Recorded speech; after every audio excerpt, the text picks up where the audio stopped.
Okay, let's look at number 5. And we have to get all the information and graph this function. So we'll start with the f of x information.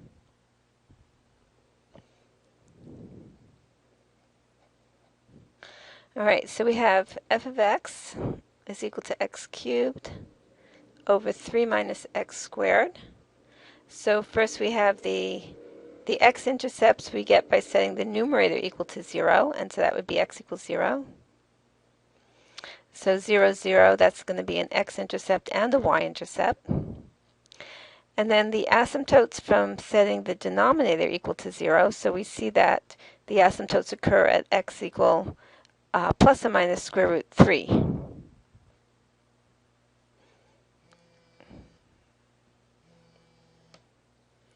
Okay, so now we have the x-intercept and we have the asymptotes. Let's see, we still have to do the y-intercept. And we get the y-intercept by substituting x equals 0. And it turns out that this is 0, 0 as well. Okay. And finally, end behavior. And that'll be it for f of x. All right, so let's write as x goes to infinity, we're looking at x cubed over minus x squared. That's equal to minus x, and that'll go to negative infinity. And as x goes to negative infinity, minus x will go to positive infinity. So that means down on the right and up on the left. Okay, so that's all the information that we get from f of x, and we're going to go on to f prime of x.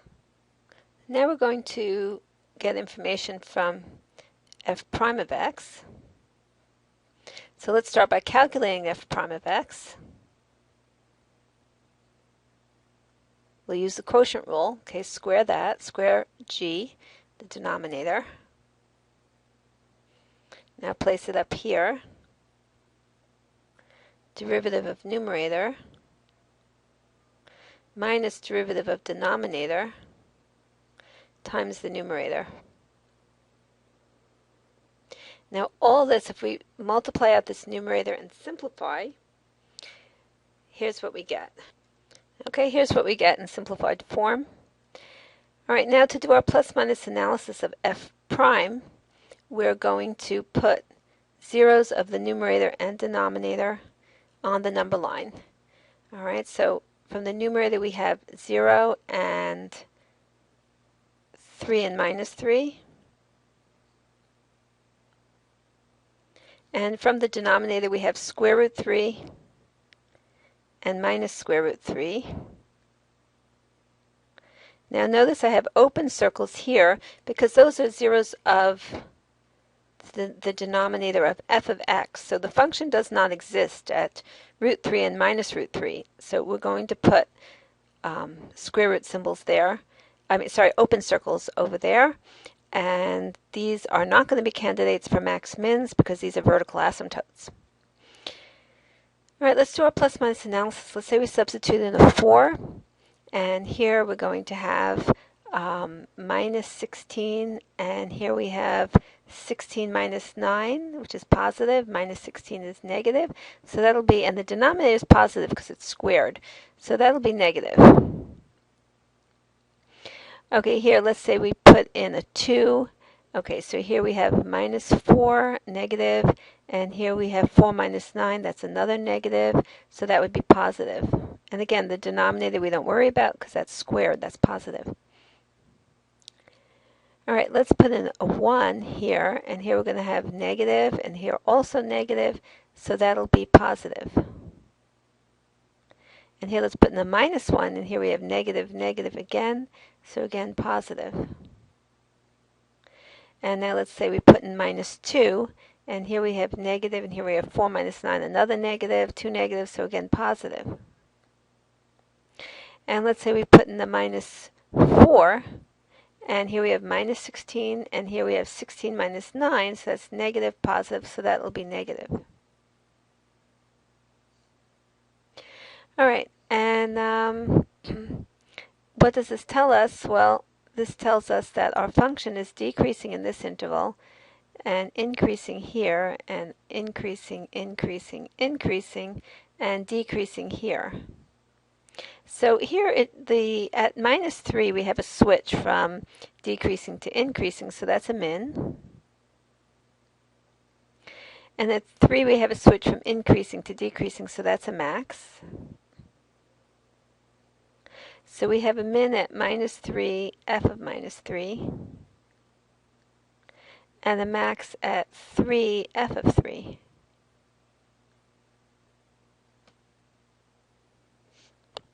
Okay, so here we have f of minus 3, that's 4.5, and f of 3 is minus 4.5.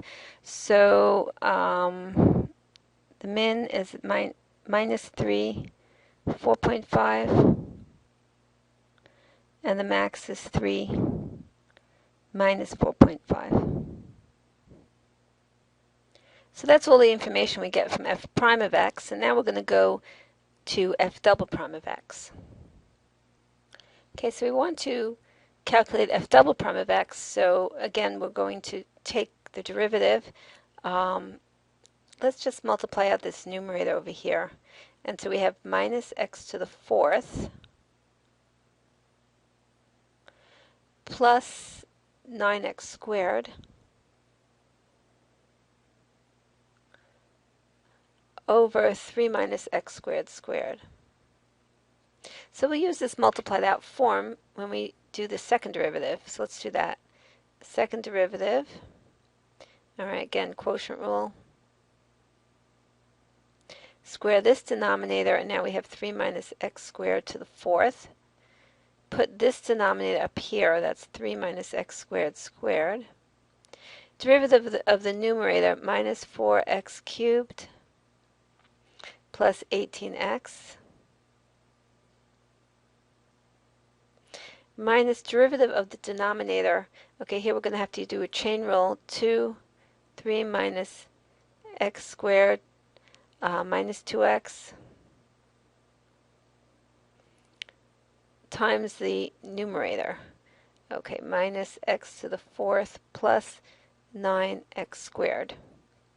Now, we're going to do a simplification, dividing top and bottom. Everything is divisible by 3 minus x squared across the top and the denominator. Okay, let's divide this by 3 minus x squared, and that would just bring the exponent down to 3. Here we bring the exponent down to 1. And here we just cross off that factor.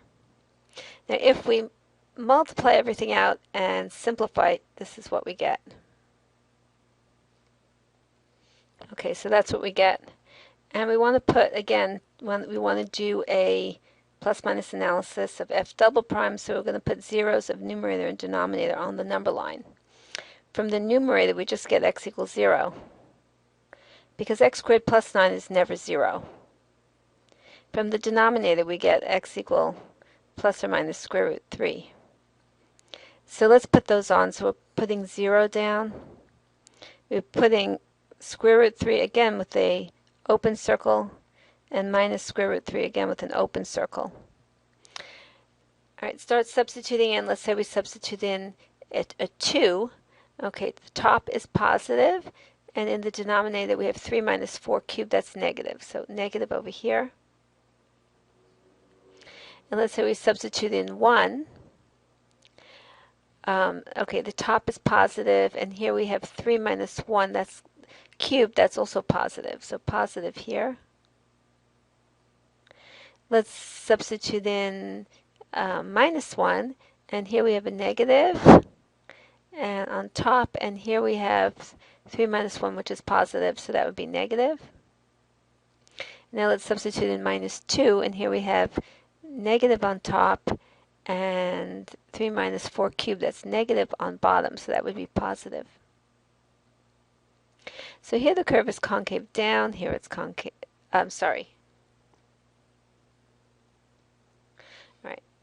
positive, so that means here the curve is concave up.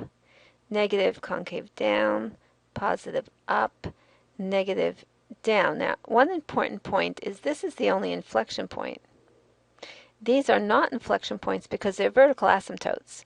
Even though the concavity changes, vertical asymptotes are not on the graph, so those are not inflection points. So we have an inflection point at 0, f of 0, and that's equal to 0, 0. So that's our inflection point. So now we have all the information, and so all we have left to do is draw the graph. Okay, we're starting with the f of x information. So let's put in, here we have x-intercept and y-intercept both 0, 0. And the asymptotes, root 3 minus root 3, that's about 1.7. So let's say that's 1 and that's 2. So I'm going to put the asymptote about here.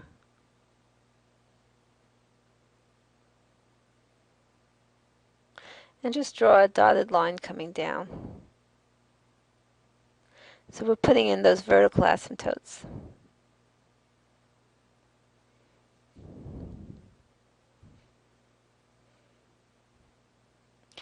All right, let's put in that end behavior, and that'll be it for f of x. So we have that it goes down on the right, so it ends up going down here, and it goes up on the left, so it's going to go up here.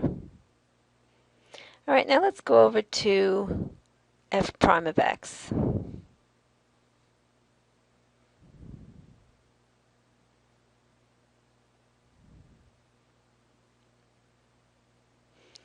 All right, there's f prime. What we're interested in is this plus minus analysis. We want to put in that min and that max. Okay, so we have a max at 3 minus 4.5. There's 1, 2, 3. And let's say that's minus 4.5. Okay.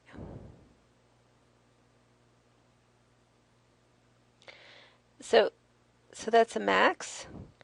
And then we have a min at minus 3.4, minus 3, 4.5. That's 1, 2, 3, and let's say that's 4.5.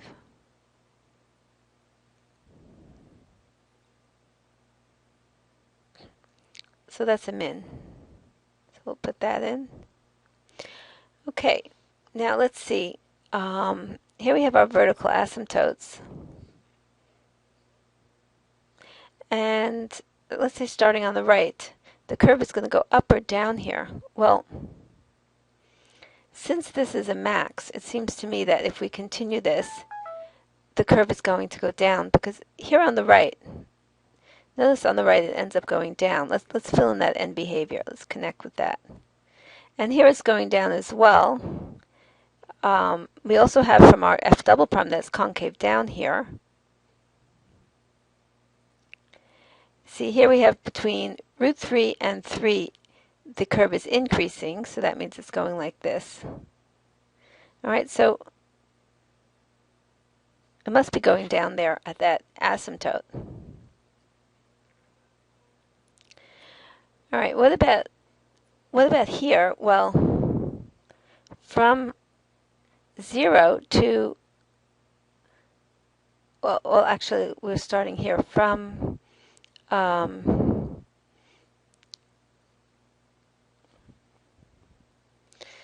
0 to square root 3, 0 to square root 3, we have that the curve is increasing, so it should be going up. So I would guess that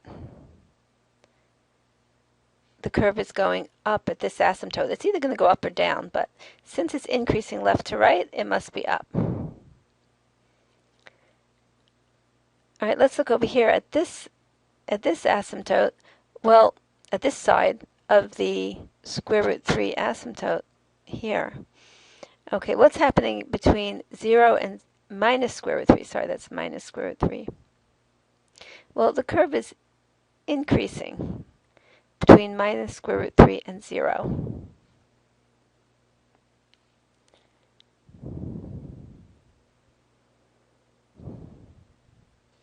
Okay, so if the curve were up here, it would be going down, so it must be increasing like this. It must be going up like that.